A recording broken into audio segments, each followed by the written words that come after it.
April 25th is the first day of the 2024 NFL Draft. Quarterbacks will be selected in the first round. And every year, general managers and front offices hamstring their franchises by selecting the wrong guy. The evaluation process in determining who to draft at the quarterback position has one major glitch. Today, I'm going to tell you what that glitch is. This is my take.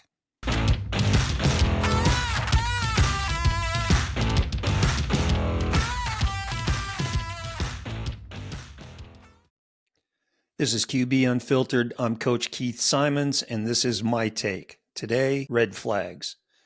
Now, the system is really, really flawed in evaluating college quarterbacks. And we're talking about drafting, draft day, bringing the most important player into your franchise, which is the quarterback on any football team. Every single year, you see NFL front offices that absolutely miss the boat on QBs. And there should be red flags going up all over the place on some of these guys. They are obvious, and it doesn't happen. Every quarterback that's invited to the NFL Combine can throw the rock. Okay, testing quarterbacks in how much weight they can lift, how many times they can bench press 225 pounds, how high they can go in a vertical jump, how fast they can run 40 yards straight ahead in shorts and a t-shirt, how big their hand size is, what their wingspan is, has absolutely nothing to do with being a success or a bust in the NFL. NFL teams need to do more research on these quarterbacks, what they've got going on upstairs, what they've got going on in their heart, and what they've got going on off the field. Off the field behavior is a pretty much 100% predictor of what is going to happen on the field. And then you've got the non-playing variables. And I really think that NFL front offices miss the boat on this, and it bites them in the ass. And those non-playing variables are, do these things surround this quarterback? Drama, bullshit, nonsense. Okay, think about that. How much drama, bullshit, and nonsense followed Tom Brady around in his career, or Peyton Manning, or Drew Brees, or Joe Montana, or Patrick Mahomes. Now, Mahomes is, I think, amazing and unique. He's unique in the skill set that he has, and he's amazing that he can overcome the crap that's around him in his universe and still play at the level he plays at. So that's an entirely different thing. Mahomes is able to stand above the crap going on within the Chiefs team and the crap going on and the drama and the bullshit and the nonsense with his family. I mean, wow, that's a testament to his skill. That's also a testament to Andy Reid's system, that Mahomes can go out and do the things that he does. You know, I don't think that there's a lot of QBs that have their heads screwed on right that could handle playing at the level Mahomes plays at, with the shit swirling around him on the perimeter. Okay, and then talking to people out of the football program on the college campuses, what's this quarterback like in the classroom? What's he like on campus? What is he like in the community? Because there is a correlation between the dudes that do stupid shit off the field and do stupid shit on the field. there's also a correlation between the guys that take care of business off the field and are focused and take care of business on the field and are focused. And because of how the NCAA now has moronically killed college football with the transfer portal and the NIL, NFL evaluators and front office people, it's going to be doubly hard to evaluate quarterbacks because the crap that's going on now causing these guys to have way more stuff in their life than just football and academics. Now, I'm not naive. I know that some of these big time quarterbacks in the past, they weren't exactly Phi Beta Kappa or on the dean's list, but I'm talking about the BS that goes on now with bags of money, guys in that stupid transfer portal, the social media insanity and stupidity. It's just, there is so much stuff that these guys have to overcome, and it has to be part of the evaluation process for these NFL front office guys and these scouts. Okay, because if you've got college quarterbacks that constantly are involved in nonsense and bullshit, leopards don't change their spots. These guys are going to be the same dudes in the NFL, the same dudes. And it's amazing how many teams waste draft picks on guys that have proved in college that, number one, they don't make good decisions on the football field. Okay. Their mechanics aren't very good. And then off the field, they're a train wreck. But because of that potential and those physical skills, we're going to draft him. Let's talk about now red flags with quarterbacks. Current, present quarterbacks, former quarterbacks, and future quarterbacks. And all of these guys, in my opinion, are red flags. I'm going to start with Justin Fields. Early on this past season, Justin Fields, after a game, stepped up to the podium to talk to reporters. A question was asked about his subpar play that day, and it was insinuated that it may have something to do with too much thinking on the field. And I'm going to quote Fields. This is what he said. Quote, "It could be coaching.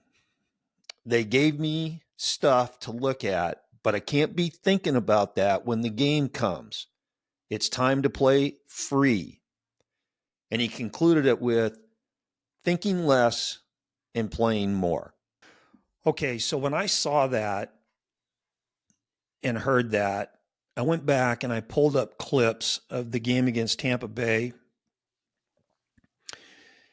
And it really said, this one play says all you need to know about Justin Fields. And that is, any coordinator that knows what he's doing, any passing game that's good with a quarterback that knows what he's doing, you don't play cover 3 against them. Cover 3 is the absolute worst coverage to play against a team that knows how to throw the ball. Absolute worst. There's probably 15 pass concepts that absolutely gash cover 3.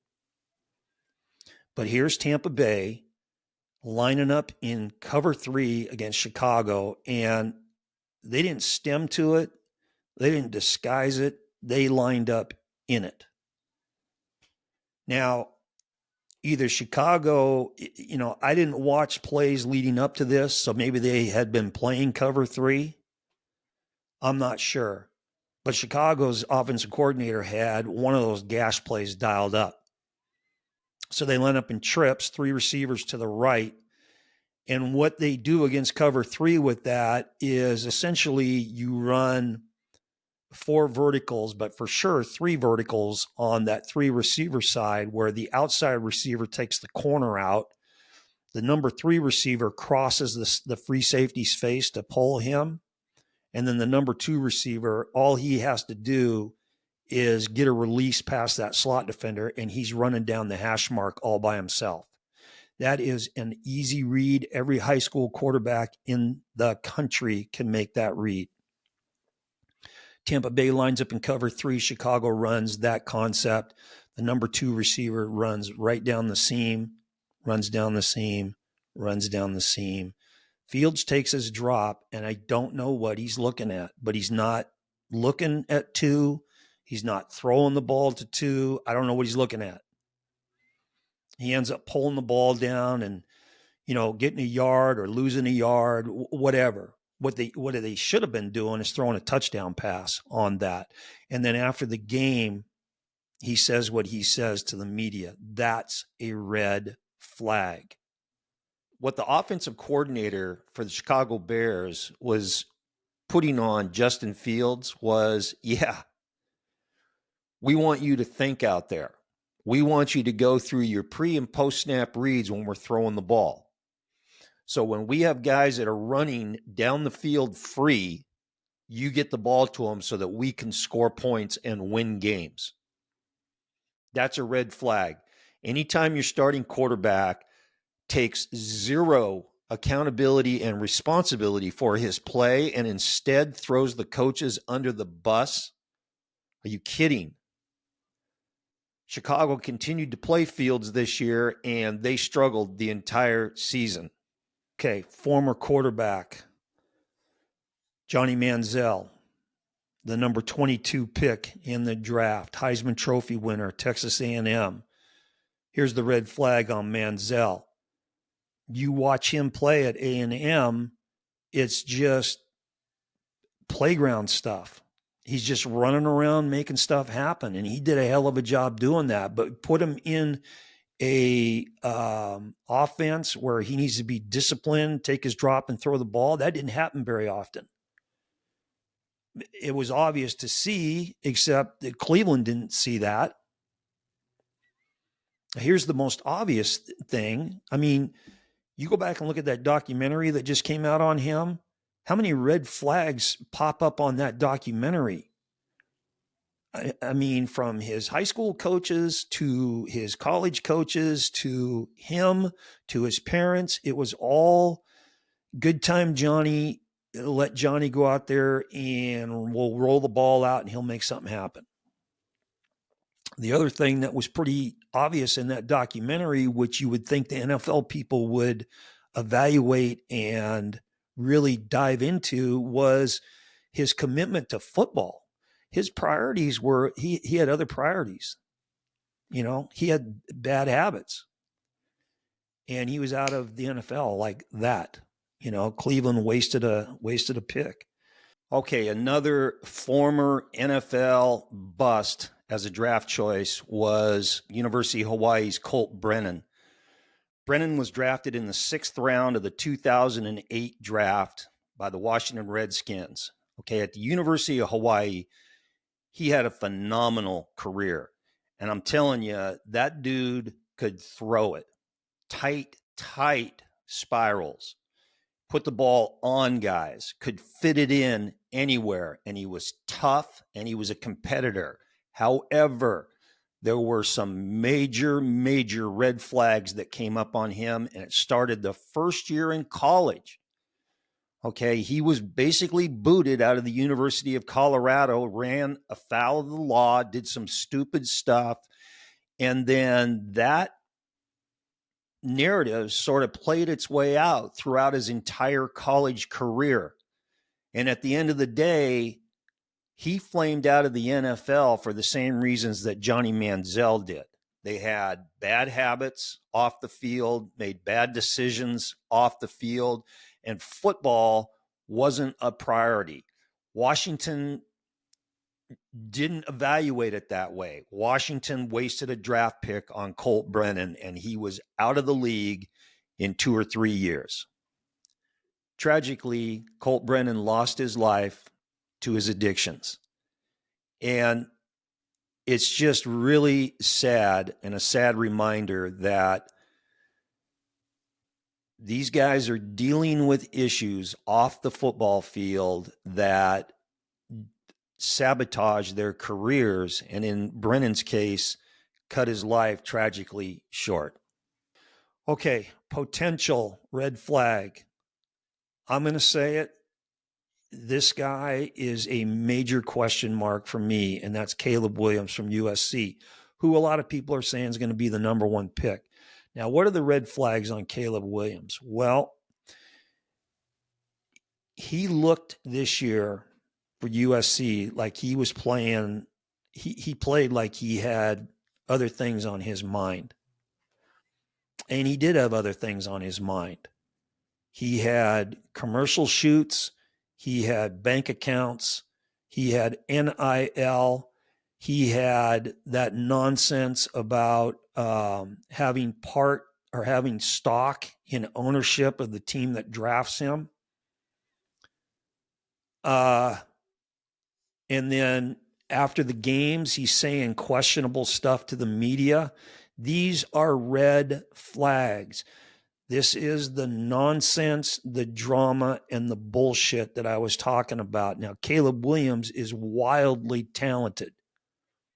Wildly talented. It's not his physical ability, I think, that's going to be a problem for him.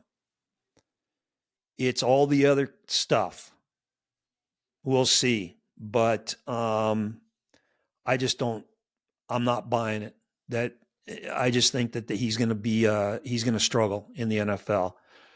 Okay. And, you know, another telling sign for Caleb was, you know, he opted out of the bowl game, which, you know, that's another topic. I got a problem with that with quarterbacks. But his teammates, after their bowl win, with the chant like, now we're a team, now we're a team. Well, that's pretty telling.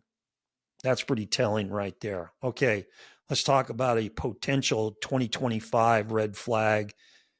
I'm pretty much saying this is more than potential, and that's Colorado Shedeur Sanders. Now, I'm not even going to talk about his physical ability. All the red flags with him fall into the drama, bullshit, and nonsense category. And they are all on display this year. From the talking shit to opponents before games, to talking shit to fans on the field after games, to the ridiculous wearing of a diamond watch on the field to talk shit to fans after the game. This one killed me, and I called it when it happened.